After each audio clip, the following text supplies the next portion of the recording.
Hey everyone, for this week's video I thought I'd do a little bit of a kind of tutorial, beginner tips for how to shoot hybrid photo and video when out in the field, on location, specifically for Instagram and other social platforms that now kind of prioritise short form video as well as photo. So yeah, over the last year or so I've really spent a lot of time getting to grips with short form video in regards to reels on my Instagram, and it's kind of like what I've spent a lot of time on and kind of built another level into my skills in terms of being able to provide that, and thus going forward being able to post a lot on my Instagram with it, and also now offering it to certain commercial clients. So yeah, I thought it'd be a good place to start with like kind of the beginner tips and what I've used from right at the beginning to now and how I've kind of improved.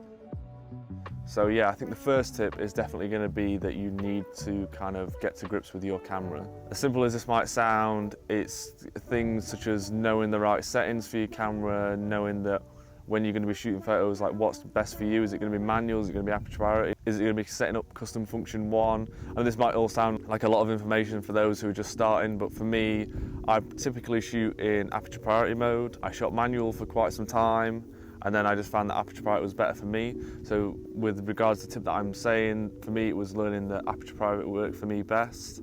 I kind of like to shoot on auto ISO, auto white balance. Yeah, I like to have the focusing system. I like to have it on a certain point. I can control that with the joystick. All those kind of little things work for me. So I think my tip to you would be to go away with your camera or your phone and learn what works best for you. Get those settings dialed in so that when you're out in the field, when you're shooting, it just makes it a little bit easier for you, and thus going on, I think for video, the same applies there. So for me, on my Sony, I've got a little dial that I can switch, which will just turn it on to video, and then I've got my settings there that I need. All I've got to go in and do is change either the aperture, the shutter, and then just the white balance, get it in correct. And yeah, that's me like away, and just speeds up the workflow when I'm out on location. And so yeah, that's why I think it's important to nail down your settings, because when you're out in the field you don't want to be messing around just learning your settings and not understanding what you're doing and getting frustrated and missing out on shots. So yeah, just have a play around at home. If you're shooting on your phone, just make sure that you've got everything set up, you've got the right settings for video that's going to be optimized to Instagram, to Facebook, to all these platforms, just so you make sure that when you're traveling or when you're out photographing, you're going to get the best possible photos from that place. So yeah, that kind of leans into tip 2, which is going to be learn how you want to take your content and how you want to share it. For me, I want to shoot my photos in RAW, like I have the most information possible to me so that I can go in and edit them to my particular style. Same with video, I shoot in log because I want to have as much information there so that I can edit it in the way that I want to. But say you're just getting into photography or you don't like the hassle of editing, that probably means that you want to shoot on JPEG. So you want to make sure that you know that that's what you're going to be shooting on, so that when you shoot JPEG you can come home from a trip, or whilst you're on a trip you can offload them from your camera.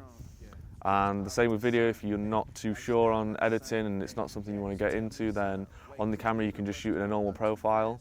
Or if you want to take videos on your phone, it's just going to record them in the colours that you need so that you don't have to go in and edit them and they're good enough to go and share. But yeah, I think something like this, although it might seem a little bit silly, it's just good to know. Because say you want to shoot in RAW because you want to learn how to edit your photos, you're not going to go out shooting JPEG and then that's not going to be possible. So just learn these little things before, learn like what you want to do, and then that's going to speed things up and help you to do both of those things in the field. Diving more into the intricate little tips, I think for me, this is my personal thing, when I'm at a location such as this one we're here this evening at Kilherne Castle in the Scottish Highlands. It's a lovely little castle that you can get to see the view over the loch. But while I'm here, I'm just going to be looking for every little detail and little features that might bring this place to life. It's going to reflect how I see it. So I'm going to be looking for maybe details. So there's some trees over there, I'm going to pick out the details in there.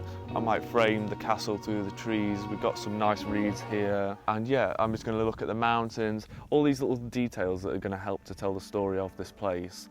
That's what I'm going to try and include in my work. And the same goes for video. I'm going to try and capture all those intricate little things that I can tell what the experience was like being here.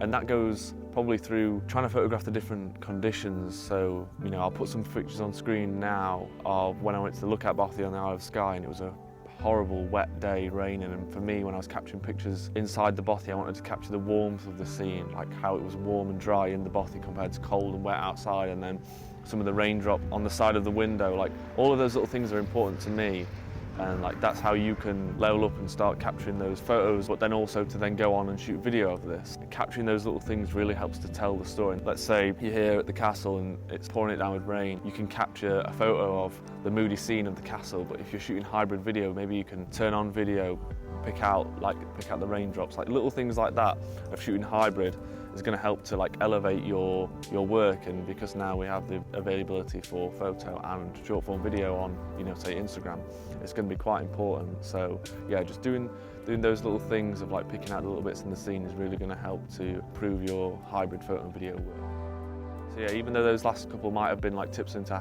how I particularly shoot and how you can implement that in photo and video hybrid shooting, I think for me, one of the big tips is to, if you're not sure and you're just starting out and you love taking photos, but now you want to start taking videos and implementing it into your work, I think a good one is to, if you're not sure on what video to capture, just everything that appeals or looks like a good photo, just flick on the video mode, get a little video of it, and then that just gives you something else that you can then work on after. And even if it doesn't work, if you try and do that for every little bit that you're doing, it might seem like a lot at the time, but when you go back and look, there might be some amazing little bits of footage that you can put together, and you know, that just gives that different element to the scene.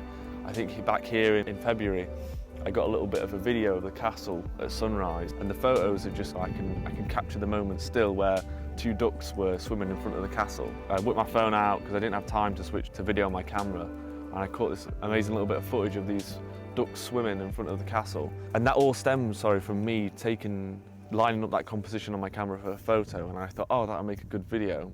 And yeah, the moment happened in front of me, and I think being able to do that, and maybe sometimes having those little moments that can't be replicated through a photo, if that makes sense, is really good, and is what's going to help you to improve your video. And so, like me at the beginning, I wasn't too sure, so like even now I still video a lot just of the photo that I've taken, if that makes sense. And even though it might seem simple, it's definitely something that's helped me. So yeah, probably one of my main ones that I'd say, if you're struggling and you're just starting out, then give that a go.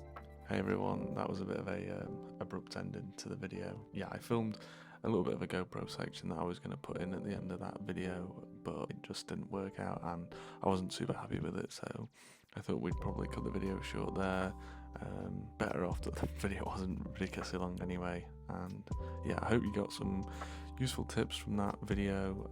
It was shot, must be 9 months ago now, and yeah, I thought it was just some good information that, you know, you could use going forward. So yeah, let me know your thoughts, and if you're not subscribed, make sure you do. And yeah, I haven't really got an outro to these videos, so yeah, I'll catch you on the next one.